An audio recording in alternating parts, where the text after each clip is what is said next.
Hi friends, నేను మీ సత్య రఘుతు. జనవరి 10 నుంచి 19 వరకు తిరుపతిలో జరిగిన ముక్కోటి ఏకాదశి వైకుంఠధార దర్శనానికి నేను వెళ్ళాను ఫ్రెండ్స్.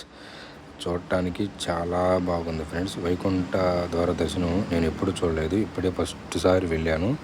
చూడడానికి రెండు కళ్ళు సరిపోలేదు. ఆ డెకరేషన్స్, ఆ పూలతో అలంకరణ భలే చేశారు ఫ్రెండ్స్.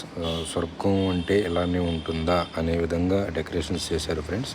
చాలా బాగుంది. మనకి గుడి బయట దర్శనం అయిపోయి బయటకు వచ్చినాక అక్కడ ఒక సెట్టింగ్ వేశారు ఫ్రెండ్స్, మొత్తం డెకరేషన్స్తో. దానికి మనం ఫోన్ ఎలా ఉంది చూడండి ఫ్రెండ్స్, చూపిస్తున్నాను. అసలు అబ్బా అబ్బా అబ్బా ఏమి డెకరేషన్స్ ఫ్రెండ్స్. ఆ కొబ్బరి బొండాలు, ఆ పువ్వులు, అన్ని రకాల పూలు, అన్ని రకాల చెట్లు, అన్ని రకాల పండ్లు వాడారు ఫ్రెండ్స్. అసలు ఆ డెకరేషన్స్ చూస్తుంటే స్వర్గం, అక్కడే ఉండిపోవాలనిపించింది ఫ్రెండ్స్. అసలు రాబుద్ది కాలేదు బయటికి. చాలా బాగుంది ఫ్రెండ్స్. చూడండి అబ్బా అసలు ఏమి డెకరేషన్స్ ఫ్రెండ్స్. అందుట్లో నైట్ మోడ్లో అసలు ఆ లైటింగు బాగా సూపర్గా ఉంది ఫ్రెండ్స్. అది కొబ్బరి బొండాలకి కలర్ వేసి పెట్టారు. బ్యాక్ సైడ్ గరిట ముందుడు ఆయన బ్యాక్ సైడు మనకి ఈ స్తంభాల్లాగా ఉన్నవన్నీ చెరుకు గడలతో చేశారు ఫ్రెండ్స్. అసలు అన్ని యాపిల్ కాయలు, దానిమ్మకాయలు, కొబ్బరి బోండాలు, కొబ్బరికాయలు, రకరకాల పూలు, అన్ని రకాల పూలు, అన్ని రకాల ఆ కొండ మీద ఉన్న ప్రతి ఒక్క చెట్టుని వాడారు ఫ్రెండ్స్ ఆ డెకరేషన్స్ కోసం. అసలు చూస్తానికి రెండు కళ్ళు సరిపోలేదు.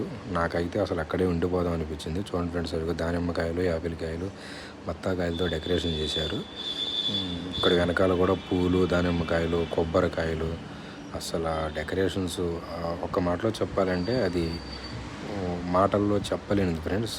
కళ్ళతోనే చూడాలి. ఒక్కసారైనా వైకుంఠ ద్వార దర్శనం చూడాలి ఫ్రెండ్స్. చాలా బాగా డెకరేషన్ చేశారు. నేనైతే ఫస్ట్ టైం ఫ్రెండ్స్ ఎంత హ్యాపీ, ఎంత థ్రిల్గా ఫీల్ అయ్యానంటే, సహజంగా నేను ప్రతి 4 నెలలకు ఒకసారి తిరుపతి వెళ్తాను ఫ్రెండ్స్. కానీ నా లైఫ్లో ఫస్ట్ టైం ఇలాంటి దర్శనం, ఇలాంటి ఇది నాకు ఇంకొక 2 కళ్ళు ఎక్స్ట్రా ఉంటే బాగుండేమో అనిపించింది. అంత బాగా ఉంది ఫ్రెండ్స్. అసలు ఒకటి చూసి ఇంకోటి చూడలేకుండా, ఒకటి చూస్తే ఇంకోటి ఎక్కడ మిస్ అవుతాము అన్న ఇది ఉంది ఫ్రెండ్స్. అసలు చాలా బాగా డెకరేట్ చేశారు ఫ్రెండ్స్. ఇంత డెకరేషన్ చేసిన మన మొత్తం తిరుపతి టీటీడీ దేవస్థానం ప్రతి ఒక్కళ్ళకి చాలా చాలా థ్యాంక్స్. అసలు చాలా బాగా చేశారు ఫ్రెండ్స్. నేనైతే ఫుల్ హ్యాపీ ఫ్రెండ్స్. మీకు ఈ వీడియో నచ్చినట్లయితే please subscribe and like, share చేయండి ఫ్రెండ్స్. Thank you friends.